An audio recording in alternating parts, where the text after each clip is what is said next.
morning. I am Mario Gangimi, the chair of the MDTA Capital Committee, and conducting today's meeting, which I call to order at 9 a.m. In accordance with the live streaming law, this meeting is being conducted via video conference and live streamed on the MDTA Capital Committee page. As a reminder, all members of the Capital Committee will have their video active during the entirety of the meeting. To minimize background noise, I do ask that everyone keep your devices muted, unless, of course, you are presenting or answering a question, and we ask that you have your video and audio on when speaking. And when done, with the exception of the committee, have your video off and your audio back on mute. There are no members of the public, no elected officials, and no media that have pre-registered to comment. So we can move on to agenda item number 1, which is approval of the open session meeting minutes of June the 5th, 2025. I will entertain a motion. So moved by Member Cox. Second, Member Cordova. Second by Member Cordova. Any discussion? All in favor, say aye. Aye. Aye. That was everybody. Awesome. So now we can move on to Evan and you, sir. I believe I said that right. He'll correct me. And an update on the MDTA Asset Management Program. What a nice background, Evan. Yeah, thank you. Thank you. Good morning, everyone. I'll share my screen. My name is Evan Howard, Director Asset Management. I apologize, Evan. We don't share screens on committee meetings. Okay, they I'm have sorry. The materials in front of them. Okay, I'm sorry. So I'm here to present to talk about our asset management program and updates and just kind of where we are with our program. So on so as you guys have the quick agenda, want to talk quickly about what asset management is.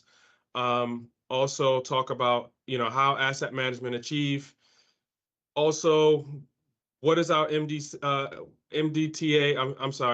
Policy 605, which kind of governs our asset management program. Kind of give a quick overview of our asset portfolio. Also showing some life cycle asset, just processes and roles. Talk about our strategic asset management plan at the MDOT level, as well as also share some different things about our MDTA asset management strategy and current MDTA initiatives. So as you guys can see, don't want to assume everyone knows what asset management is. So on slide 3, pretty much just wanted to give a huge overview of what is asset management. And so just by that FHWA definition, asset management is a strategic and systematic process of operating, maintaining, and improving physical assets with a focus on engineering and economic analysis based upon quality information to identify structured sequence of maintenance, preservation, repair, and rehabilitation, and replacement actions that will achieve a sustainable state of good repair. So just kind of even with that, asset management is more than just something you do. It's a culture, and that we're, obviously embedding within MDTA. In addition, asset management is just about pretty much making data-driven decisions, doing the right treatment at the right time, at the right cost, and to deliver the right level of service. So another thing, how is asset management achieved? And so there's some really key things and how we can achieve asset management. Just by, managing and prioritizing our risk, focusing on, what our critical assets are. And I'll later in the presentation, I'll kind of share what our critical assets are. Developing and maintaining good asset data.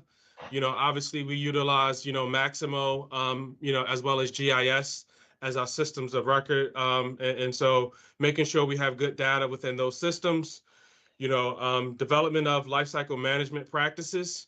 And so, We have some different life cycle management plans that have already been developed, for our bridges as well as our pavements.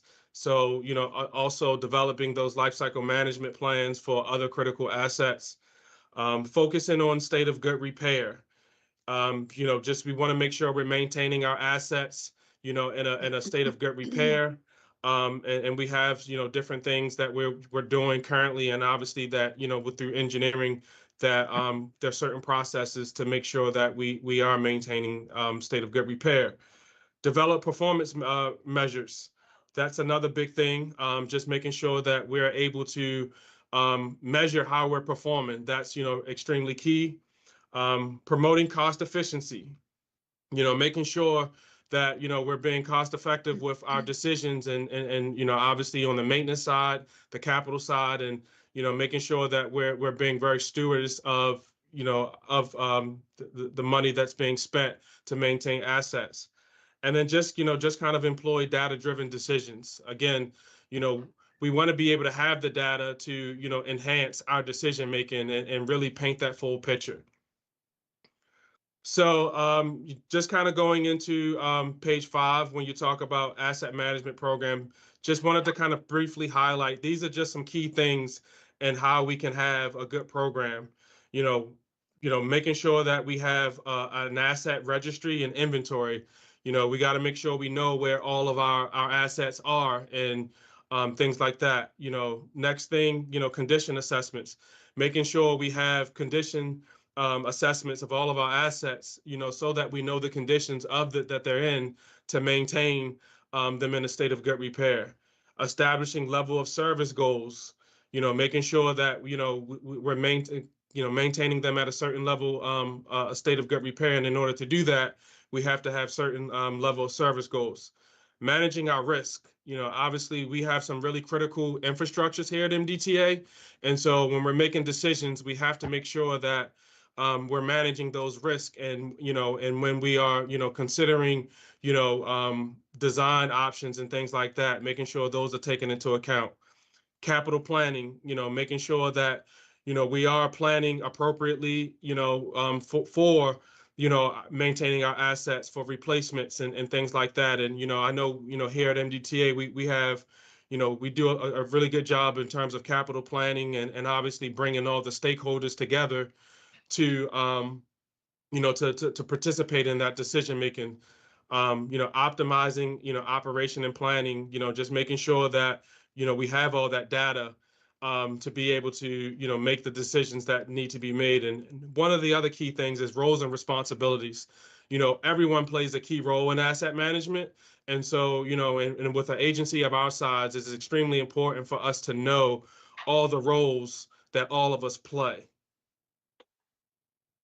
So going to page 6, just really quickly, the key thing I wanted to highlight in this is, if you see on the left side, this is kind of what we do every day: managing assets, putting out fires. That's something that, I know we do often. And, a lot of times it can be very stressful to put out fires, and it's not really sustainable. So, just really just getting away from just managing assets to going to full asset management.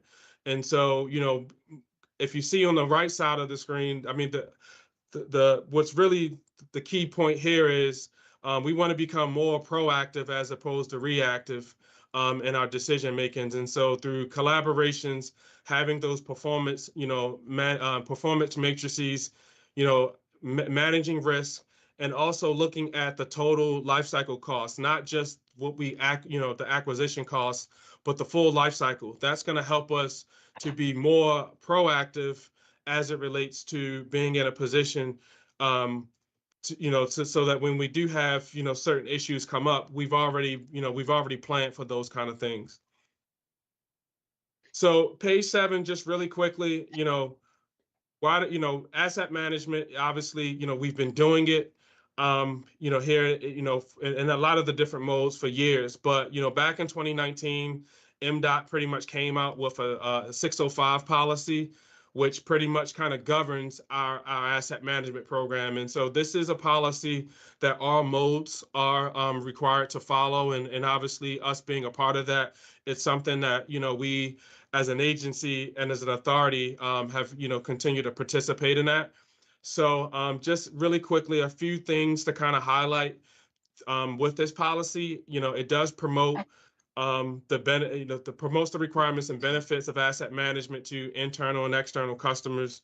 Another big thing is, this pretty much embraces data-driven decision making, and as an MDOT, we want to enhance our transparency and things like that. So being able to have that information readily available, of which we do provide critical asset infrastructure information to TSO on an annual basis.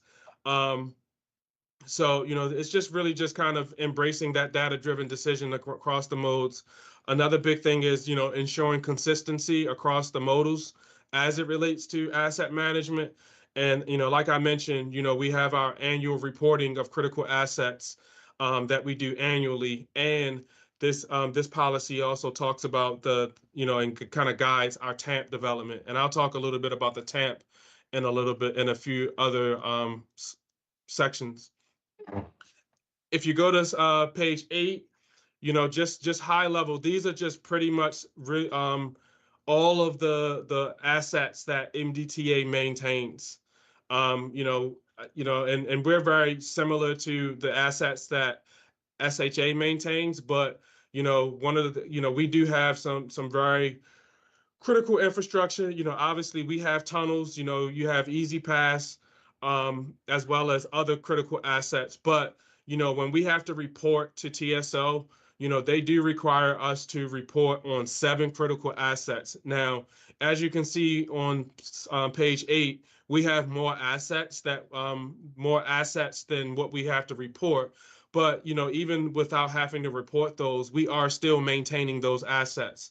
So just to give you a quick idea, our 7 critical assets based on that 605 policy are structures, fleet, pavements, ITS systems, facilities, tunnels, and I want to say stormwater management is the 7th one.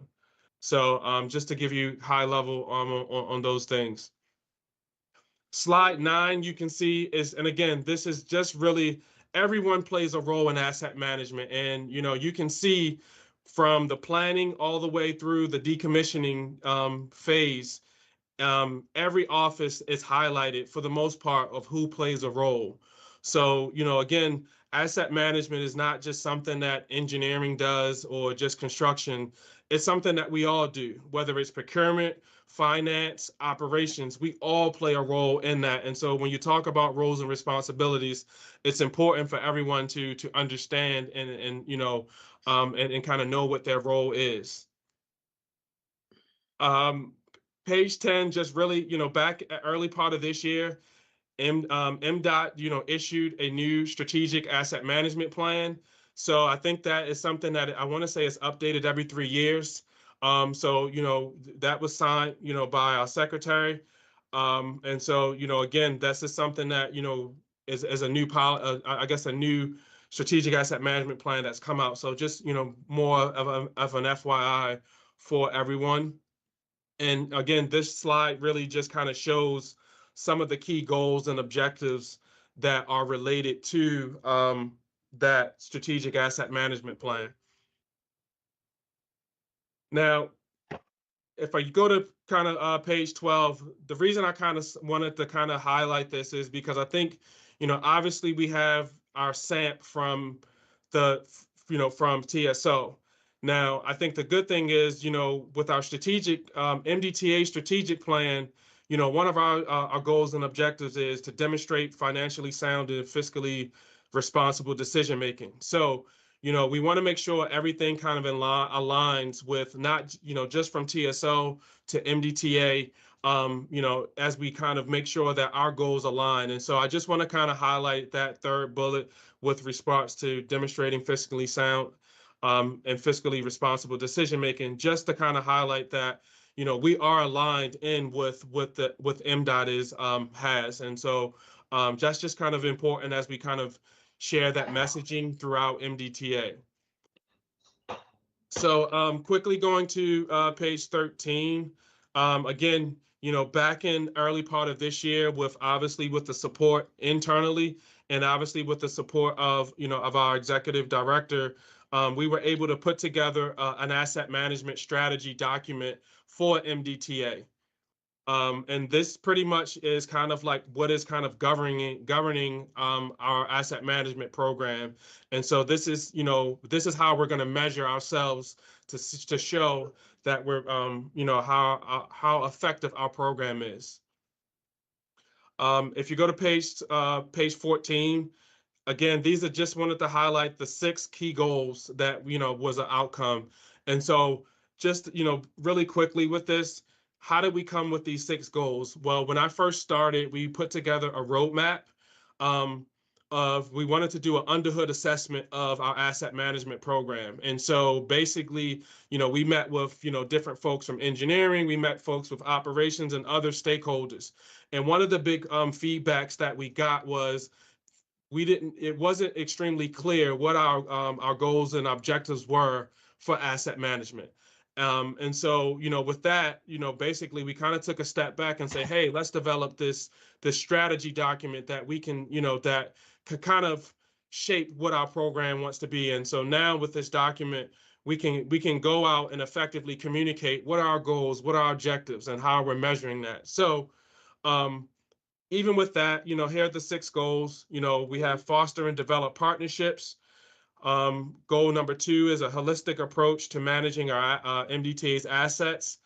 We also have effective use of resources, making better decisions, increasing organizational resiliency, and we want to become an industry leader in asset management. And so under each goal, you will see that there's a strategy and there's an objective associated with each one. And so again, those are, this is part of that roadmap that we're using to, advance our program. So just kind of give you high level, we have some of these are already in the works, and we are continuously working to with the different stakeholders to accomplish these different goals. So if you go to page 15, this pretty much is just kind of showing you guys a maturity, the asset management maturity. And so this slide was taken from the Institute of Asset Management. And basically it shows, a level of 1, which is, where is our asset management program now? And it's pretty much, if you see where it says, I know where I want to be. And so that's kind of at the beginning stage.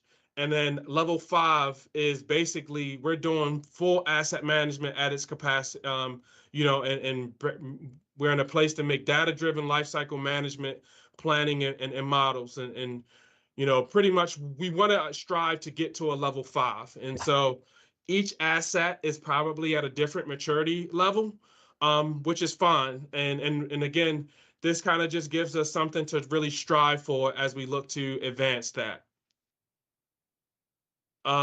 Page 16, if you can see where, again, this is just kind of showing that asset management is not just, a vertical top down, something that we do. It's also very horizontal. It involves everyone, and we cannot have a successful asset management program without everyone. And so as a result of this, we have developed the MDTA Asset Management Steering Committee, which has stakeholders from all entities of these groups, and we meet quarterly. Quarterly to kind of discuss different, asset management initiatives. As things are coming down from TSO, that's an opportunity for us to kind of share those different things. And then, if you go to page 17, it pretty much just kind of highlights the roles and responsibilities of that ambassador group that we have. Page 18, you can see, just kind of wanted to highlight some of the completed initiatives that we've done here at MDTA. We have talked about the strategy.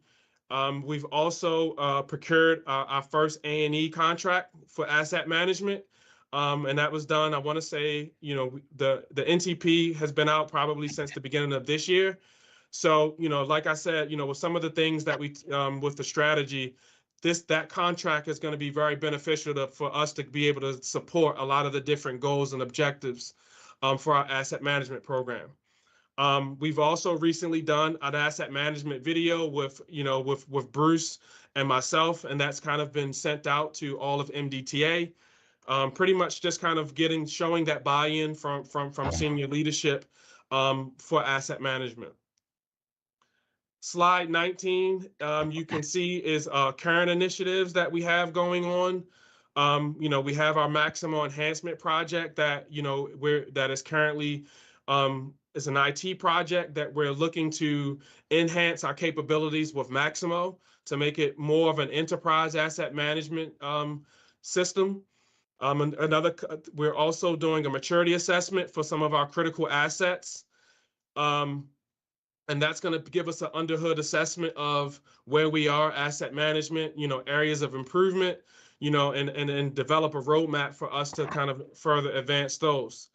Another key thing that I think is important, starting on the 22nd, we're going to be doing our asset management new employee orientation training. So when new employees come in from day one, we're going to be able to get in front of them and kind of share what asset management is. I think that's extremely important so that, we get their support, they understand what asset management, but also as we try to define roles and responsibilities, it will help them know where they fit. In addition to that, we're also doing asset management workshops all throughout the authority, educating folks on what asset management is. So another couple things, if you go to page 12, these are just some different initiatives that we're working on with all stakeholders to enhance our program within MDTA. You can see we're developing some guidebooks to help with elevator assessments. We're documenting business processes. We have some initiatives that are going on with our traffic team and OEC, trying to help them advance their program as well. If you go to slide 21, these are some additional slide items that engineering has been focused on. So Yoshri, if you want to talk about these, please feel free. Morning there. My apology, I don't have my camera on. I did not have the setup. This is my first time in the committee meeting. So I'll just go ahead and talk about these briefly, if that's okay. So in the Office of in the OEC, Office of Engineering and Construction, we've been focusing on a few initiatives for asset management. One of them is for GIS and ACER. So ACER is an internal system we have that keep track of the inspections of the bridges.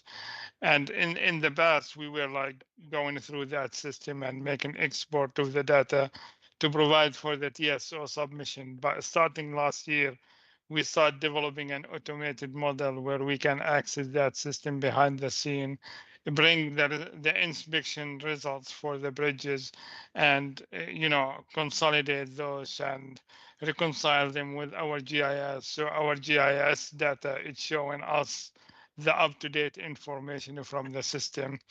And also, we've been working on developing some frameworks for the criticality assessment for the assets. One of those is for the facility criticality. And we developed a GIS model where it takes on the input data and it just runs automatically to give us the scoring for those assets to tell us which one is more critical than the other. A few months ago, we also started a new task for the right of way for MDTA, where we are using GIS and to update and showing us what is the right of way for our assets in MDTA. Also, we had a pilot plan where we tested a GIS-based system for a bridge asset management system. So the bridge asset management system that we have in place, it is an Excel sheet where the users used to jump from one system to another to bring data and make it as an input for Excel sheet. And because the nature of it, and because it is Excel sheet, that's usually get an introduced error by the users while they are using it. So we did a pilot plan to migrate that into a GIS system where assets can be mapped from one asset to another using their serial number, and to make an estimation for their life cycle and for the cash flow of those systems. So this initiative is still under progress, and we actually have a meeting for it today. Besides that, also we've been working on ITS data. So the ITS data, it needed a lot of work. It need to be verified with the engineering drawings and as-built, and this has been a work in progress in that data specifically.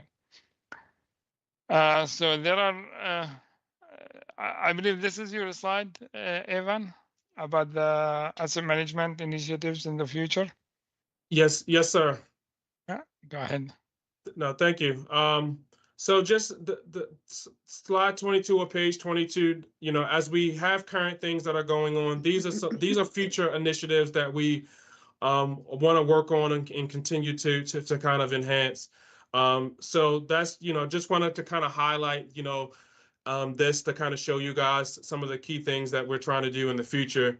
The one thing that kind of wanted to kind of really sticks out is, obviously, developing resiliency and risk assessment, strategic planning. That's something that I think definitely we want to really start looking at. Again, like I've mentioned, we have some really critical infrastructures here at MDTA, and obviously, everything that's happened with the Key Bridge, and just start thinking about how we're going to managing our risk. And just not looking at it from, just from an asset standpoint, but, economical, social impacts. There's a lot of impacts for a lot of our key infrastructure. And so, I know we have, and we're already doing a lot of things to kind of consider those things, already in our processes. But, really just trying to look to put together that plan, and just have that documented and things like that. So, so that is all. I guess the only thing I just want to kind of highlight, just the last thing I want to mention, you can see we're doing a lot of things here at MDTA, with asset management, and none of this is possible without the team that we have, and obviously, with the support of our senior leadership. I've had the luxury to be able to present at several conferences and talking about our asset management program, and we've gotten a lot of good feedback from other agencies, as in terms of what we're trying to do. And so, I really take great pride in trying to become that industry standard, for asset management. So just wanted to kind of share that with you guys, and, and that's all that we have. And if you guys have any questions or anything, let me know. Mr. Chairman. Looks like, yeah, go ahead, Member Cox, and then Member Steve. Thank you very much. Great presentation. Let me just ask, I tell you, this is really wonderful information. How much do you interact with the other modes from MDOT? So we meet quarterly with the different modes. So all the modes get together to work on different initiatives. When it came to putting together the strategic asset management plan at MDOT, I know myself, Yoshri, I know Jim Harkness has been a part of different committees and collaborating with not just TSO, but with all the modes. So we meet very regularly with the different modes. Great, thank you. Member Sneed. Oh, so I had a question about the AI. Is that a technology where they could look at past asset management reports and then maybe be predictive in what bridges or structures might need maintenance? So, I mean, I don't, with respects to some of the AI, I don't know specifically for bridges or anything like that, but I know, what we've tried to utilize that is to improve some different things on the operations side, specifically with like some of the tolling and the customer service experience. I do think that, we are trying to utilize and leverage different technologies to be able to have more predictive modeling and things like that. I know specifically with some of the Maximo initiatives that we're doing, we're trying to get, make sure we capture that condition assessment information so that we can put that on a model to kind of predict how long an asset will last, long term over the asset based on the data that we have. Thank you for clarifying. Appreciate Member it. Cordova.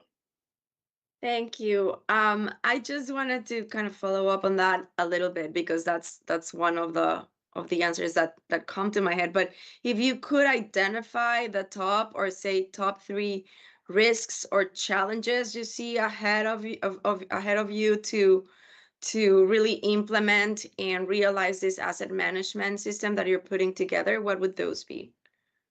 No, that's a great question. So one, I would say educating everyone on what asset management is, and that's kind of why we've really taken the steps to, I guess, educate folks on, because if you ask everybody what asset management, I'm sure you'll get a different answer. So, so I would say educating our staff is really key. And of course, we've taken strides to do that. But, it's just, with an agency of this size, and really, you have different stakeholders. I think, that's just kind of, it's a challenge. And when you really talk about that, you're talking about changing culture. And with any organization, changing culture is not easy. So so I would say that one probably is really the top one. I would say also maybe from a resource standpoint, just having the resources to be able to pretty much take on a lot of these different initiatives. Whether that's, manpower, obviously, through contract support, technologies, I would say that's probably, another big one. I guess, Yoshri, anything kind of jumped out, not to put you on the spot, but, from an OEC perspective, anything you guys have? Yeah, I actually want to second what you have said about the resources, but from my side, it's more technical. The human resources and the people with the skills in GIS are very needed to, when we talk about data-driven decision, in order to be able to do that, we need to have the data there. And, the data it's not just putting a representation for the assets, but maintaining that data and maintaining the life cycle. And whenever there is a contract, and whenever there is an engineering drawings, to make this data reflect what is on the ground. So that way we have a complete inventory in our data, and the data itself would be populated to tell us what are these assets when they were installed, what are the specification of those assets. So these values, it can be crunched in an analysis or two to tell us about the life cycle of those assets and how long they can live, so we can, proactively replace them if they need to be replaced. So this is an investment, but for the future, we might need to spend more money on it now, but in the future, it's going to pay us back when we know what are the assets are likely to fail and to replace them before they fail in an emergency. Thank you. And thank you for the presentation. It's very informative and interesting. Thank you. Thank you. And any other questions? Well, thank you, Evan and team. That was a lot, but exciting stuff to know that we're watching out for our assets and actually trying to figure out how we can even do better going forward. I guess one of the things I would ask So we is want to catch up for just at a a minute. future Excuse me, presentation. excuse me, Mary, can someone who is talking or has noise mute themselves? There's noise in the background. Yeah. Thank you. Stop now. It would be really interesting to know a little bit more about how we're utilizing AI at MDTA, because it's something that I think it's coming down the road. Well, it's not even coming, it's here. it's here and it's only going to be something that we have to embrace. So I would love to maybe have a discussion on that in the future. We hear you. But not today. Work on something. Now we got, Julie McCarthy's she's got some beautiful pictures here in her presentation to talk about stream restoration. Thanks, Evan. You're off the hook. Thank you. Thank you. Thank you. Julie is up. Good There morning, she is. everyone. I know I saw you. Yep, I'm here. Good morning, everybody. I'm Julie McCarthy. I am the Natural Resources Lead here at MDTA. Some of you might remember my presentation from a couple years ago on pollinator habitats. Well, today I'm here to speak with you about stream restoration, concepts, successes, and local case studies. So if you look at slide 2, what is stream restoration?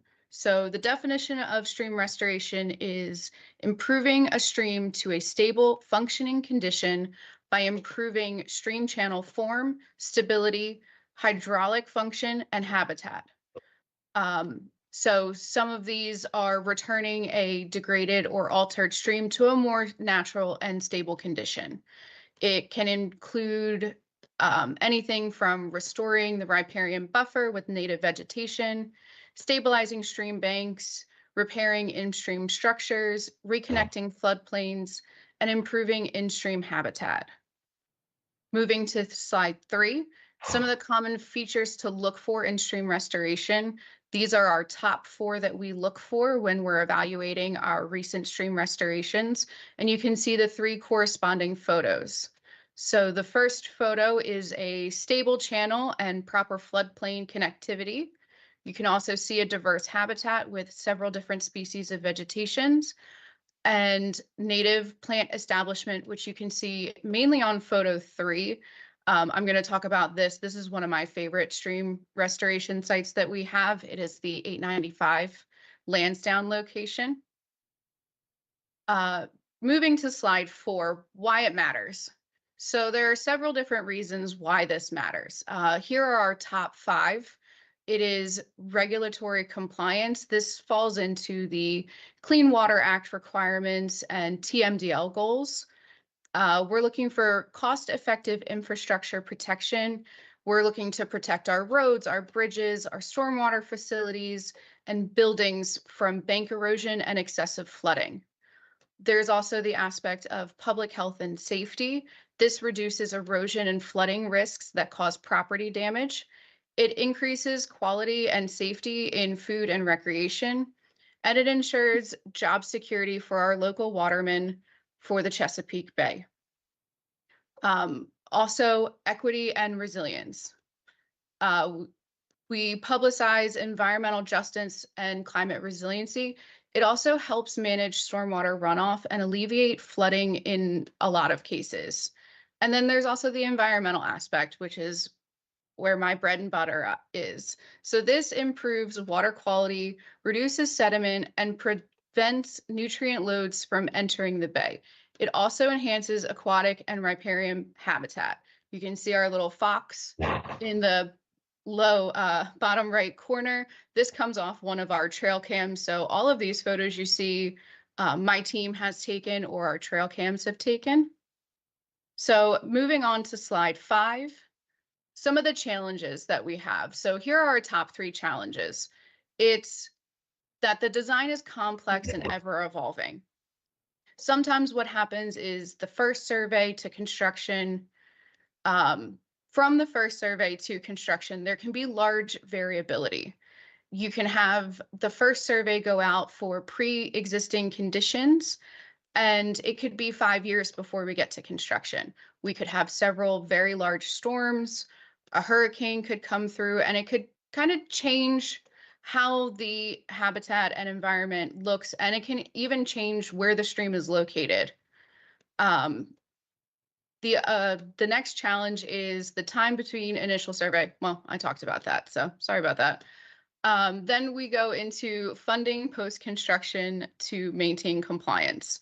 So this is where we are meeting requirements for agencies. We have to stop somewhere. along that stream restoration site, and it we can run into funding costs. So what can happen is we finish the stream, and then afterwards we could have a very large hurricane come through or a large storm come through. It could blow out one of the banks or take out a bunch of vegetation, and finding that funding mechanism in order to restore the stream to get us back into compliance can be a challenge at times. So today I'm going to focus on 3 mainstream restoration projects. This will be your slides, the remainder of your slides. So on slide 6, you'll see the names of the 3 streams that I'll be focusing on today. So moving on to slides 7 through 9, this is going to be our tributary to Gilbert Swamp Run for the Nice Bridge Replacement Project. That first photo you see is a drone photo very shortly after construction was completed, along with a location map, so you can get a point of reference of where the stream restoration is located. It was installed in May of 2024, so we're a little over a year post-construction. It's located down in Charles County.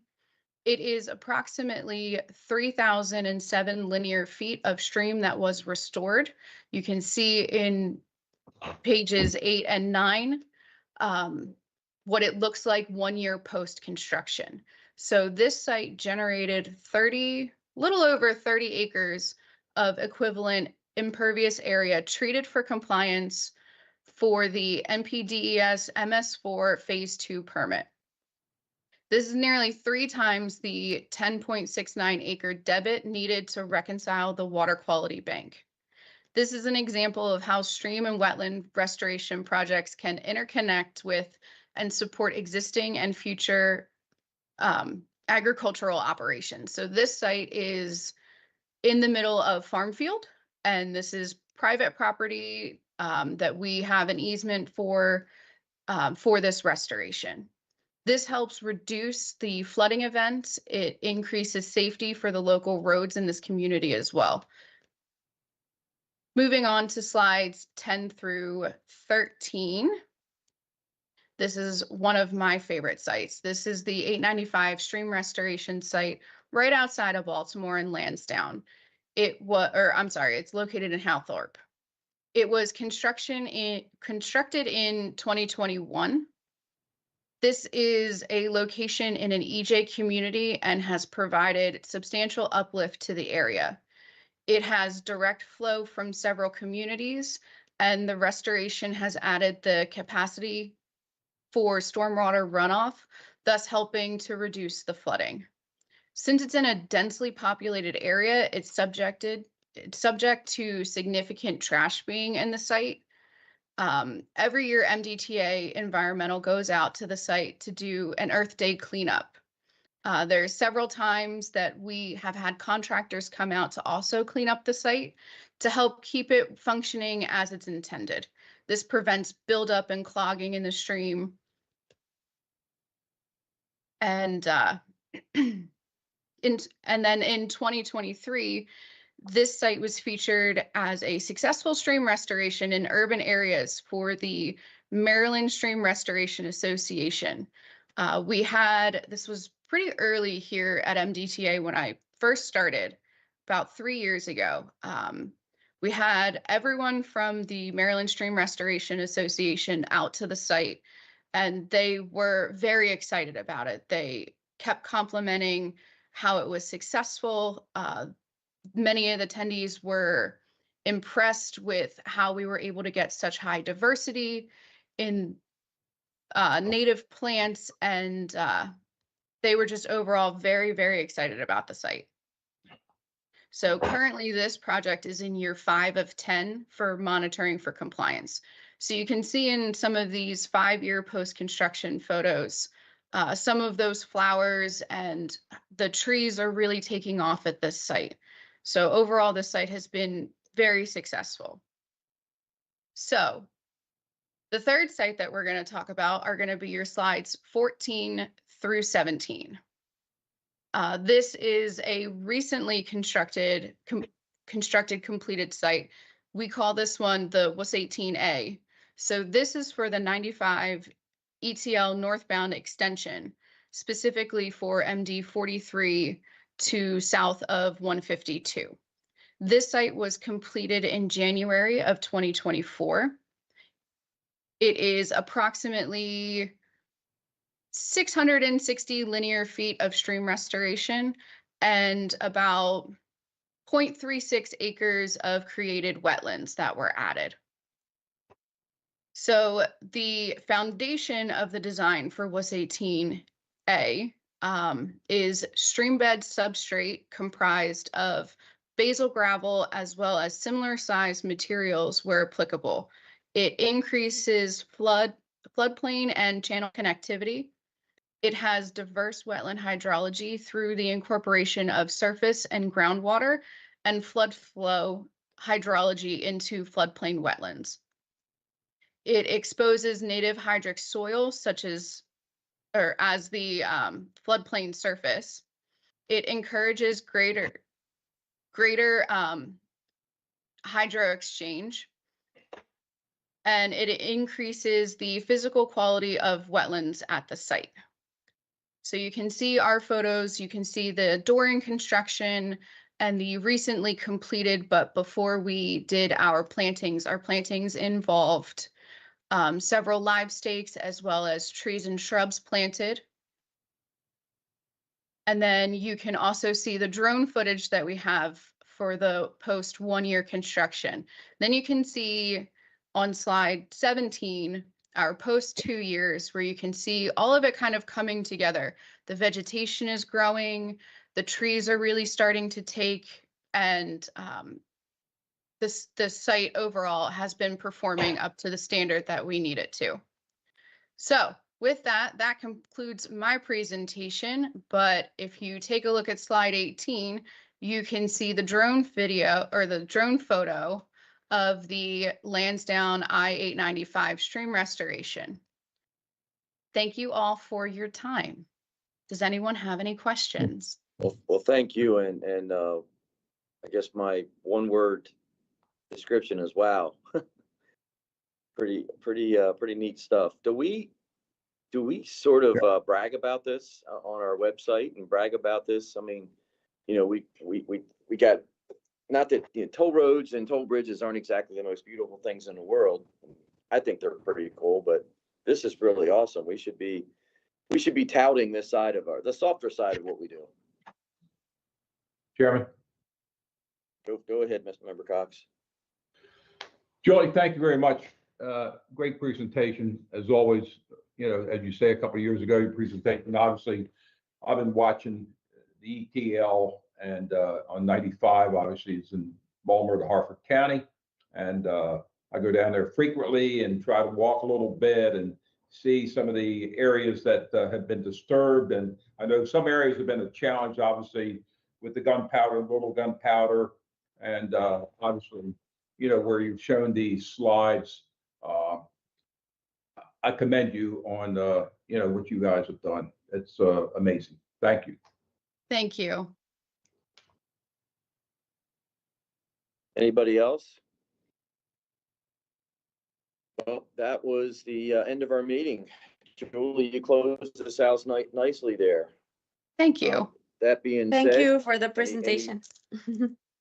Any closing comments or a motion or a motion to adjourn? Members need motions to adjourn. All right, members need motions to adjourn. Second. I'll second. Second by Member Cox. Any discussion? All in favor, say aye.